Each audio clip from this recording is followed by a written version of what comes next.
Is living artistically the crowning achievement of humankind? Welcome back to Light-Minded Arts. I'm Brant Lindstrom, and we're going to be talking a little bit about that today. But first, here's our skit of the week.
All right, welcome friends. So today we are talking about art.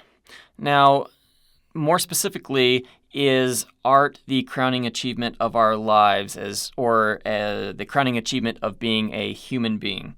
So, where is the value in creating art? We all know about expensive paintings, people who make successful careers as writers and filmmakers, but what about us personally? Does anyone, let alone you, care about your art, or you as an artist even? So I've spent the last 10 years of my life working hard to get to the point where I could go from being a poor college grad to becoming a full-time writer and independent filmmaker. It's not originally what I was expecting to do, but it's something I fell in love with, and that's where I want to be going with my life right now. But I recently watched a movie, maybe you've heard of it. It's called Loving Vincent. So it's about Vincent van Gogh and his art. So apparently he lived a pretty tragic life. This guy was obsessed with art. He basically was living off other people's charity so that he could pursue his life as an artist. Now, as he was doing this, he probably painted over 800 different paintings. And during his lifetime, would you guess how many actually sold? If you guessed one, then that's right. And there's speculation that that was probably done out of sympathy. So during his lifetime, Vincent was not recognized as an artist. He was recognized as maybe an eccentric guy who liked to do a lot of art, but his paintings were never worth anything in his lifetime.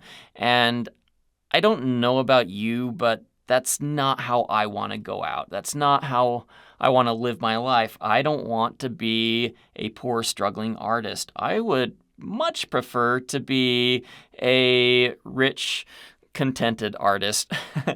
So there's another thing, too, that I want to discuss about this, and it's not just relating to Vincent van Gogh or whether or not you make money as an art form or not, but in the scriptures we read, "By the sweat of thy brow thou shalt eat all the days of your life," or thou shalt, is that how it goes? "By the sweat of thy brow thou shalt eat thy bread," or something to that effect.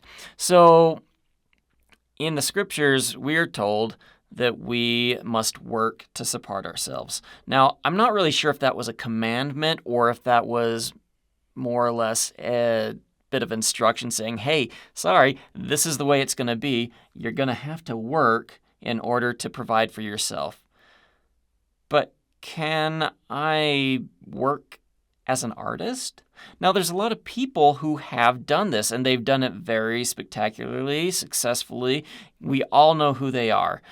But if you're not in that position at this time, I know that I was not. I was working construction, and how artistic is construction? I mean, I was a finished carpenter for a while there, and yeah, you can get artistic with carpentry, but here's the thing. I didn't feel like I was expressing myself very creatively in the job I was doing.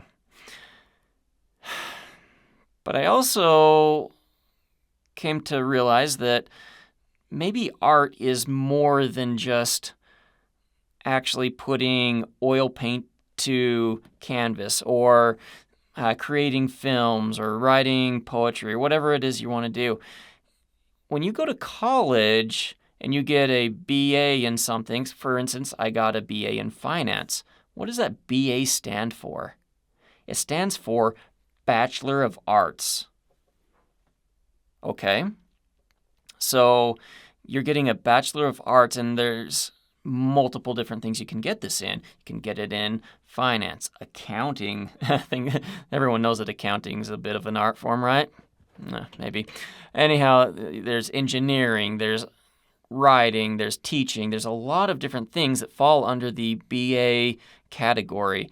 And so that got me thinking, is there a lot more applicability in artistic living than maybe we give ourselves credit for?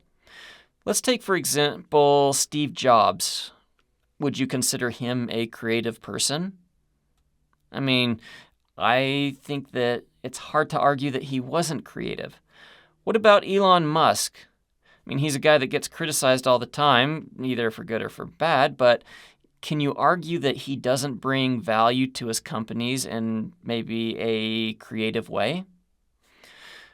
Then let's step back and think about that niece who can't hold a steady job and got fired from the tattoo parlor for putting her own spin on someone's tattoo of their dog. Maybe she walks around with a white painted face, green hair, and so many piercings on her nose that you can't even tell what she looks like. So, there's different kinds of people who express themselves artistically in different kinds of ways. But who brings value? I think that's where the real question is can you be artistic and still create value for other people? That's how you can support yourself. So when is it okay to be an artist?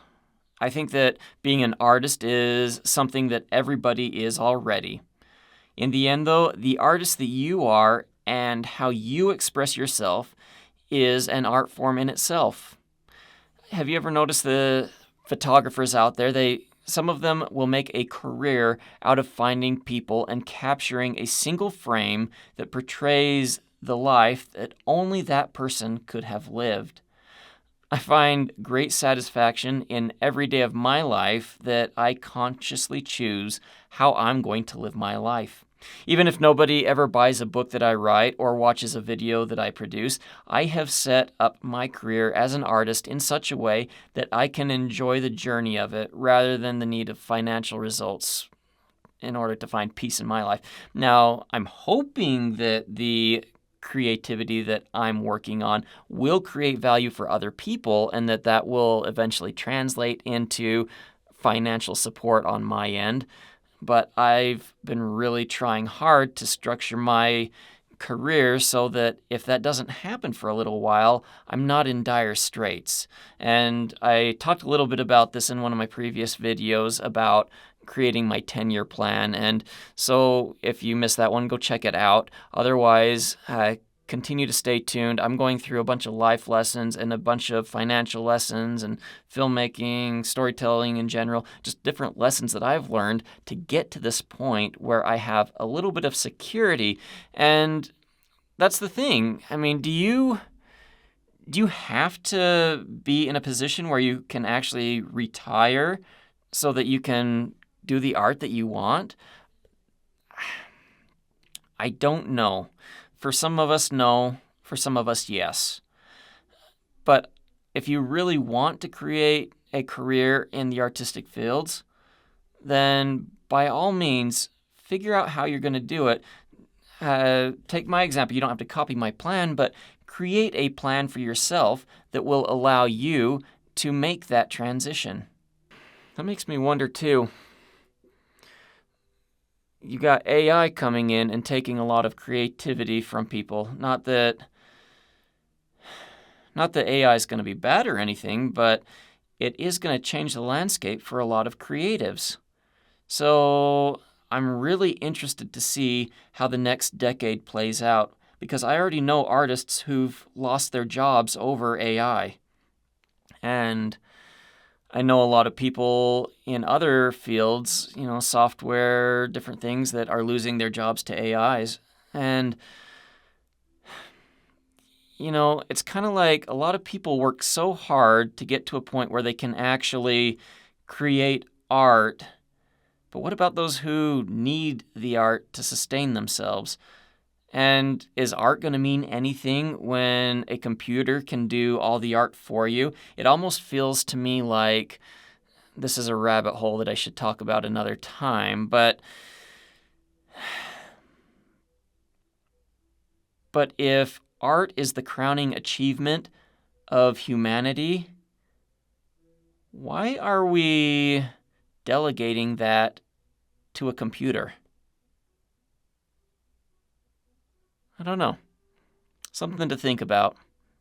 Anyhow, stay tuned for some of my upcoming articles. We got a lot of things coming in your way that's going to be really helpful, especially if you're trying to change careers or go into business for yourself. Got a lot of lessons, not just financial, that are going to really help you become, or at least help you achieve the greatest amount of success that you can as you're doing your own career. And until then, I'll see you later.